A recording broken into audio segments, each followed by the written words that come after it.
Dan yang namanya orang baik dalam bahasa agama Islam namanya soleh.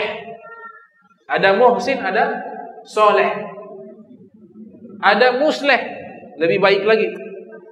Kalau soleh ini baiknya dua.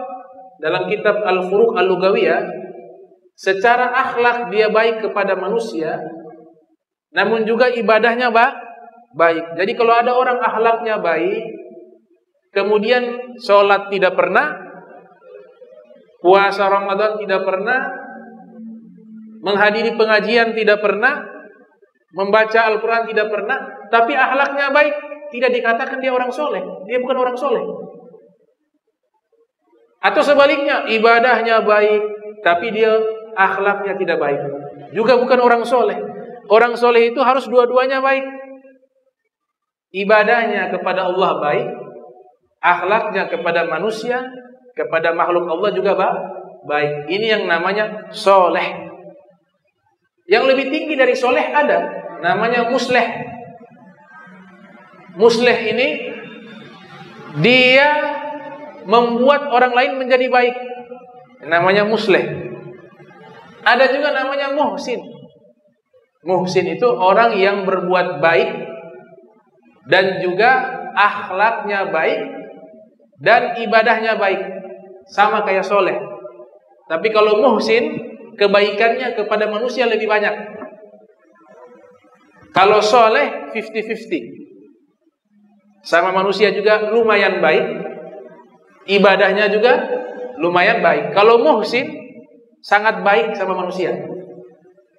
Kalau musleh membuat orang lain menjadi baik. Berarti lebih tinggi mana? Musleh.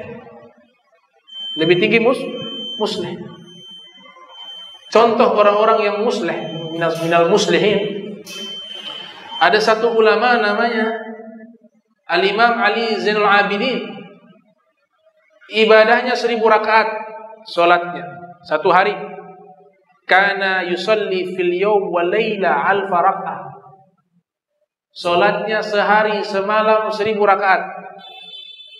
Kemudian beliau ahli di dalam bidang ilmu agama.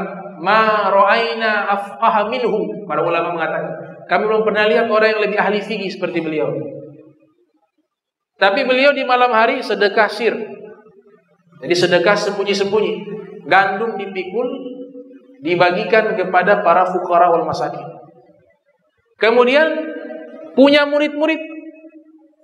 Di antara murid-murid beliau ada yang bernama Imam Sya'bi. Al-Imam Sya'bi menjadi seorang alim, orang soleh, ahli ibadah. Nah, di sini Al-Imam Ali Zainal Abidin berposisi sebagai bukan orang soleh, tapi sebagai musleh, di atas orang soleh. Kenapa? Karena ibadahnya luar biasa, 1000 rakaat satu hari. Ahli ilmu, ahli ibadah, kemudian baik sama orang. Yang berikutnya mencetak orang-orang baik. Mencetak orang-orang baik. Nah, ini namanya musleh. Sehingga kita ini pilih peran kita di dunia ini apa. Ada yang terakhir paling buruk namanya toleh. Pakai toleh. Toleh ini sudah tidak musleh, tidak soleh, tidak muhsin. Namanya toleh, orang buruk, orang jahat. Naudzubillah min dzalik. Orang yang hidup di dunia gak ada kebaikan, isinya kejahatan. Orang dengar namanya dia saja sudah tidak suka.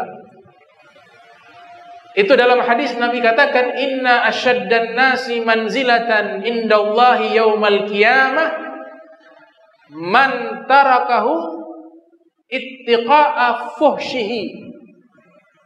Man tarakahu ittiqa'a fuhshihi. Ini hadis Nabi sallallahu alaihi wasallam. Pangkat yang paling buruk di hari kiamat di sisi Allah, pangkat manusia yang paling buruk di sisi Allah di hari kiamat adalah mereka yang hidup di dunia, seluruh manusia meninggalkan dia karena takut kejahatannya.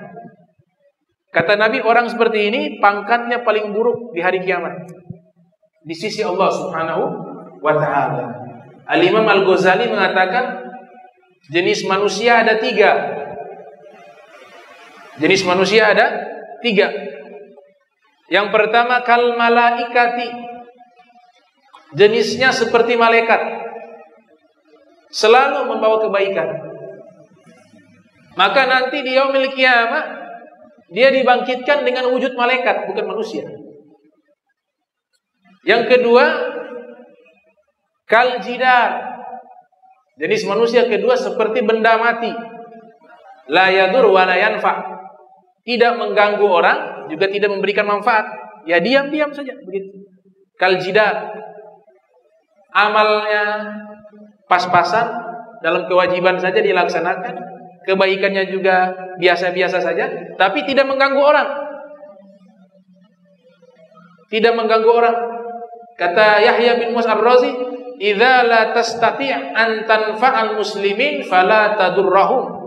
Kalau engkau tidak mampu memberikan manfaat kepada orang-orang Islam, kaum muslimin, maka jangan ganggu mereka, itu sudah kebaikan. Jangan mengganggu mereka. Yang ketiga ini yang berbahaya. Jenis manusia gal agarib wasiba, seperti kalajengking dan hewan buas. Artinya jahat, tidak punya kebaikan, kemudian dia jahat.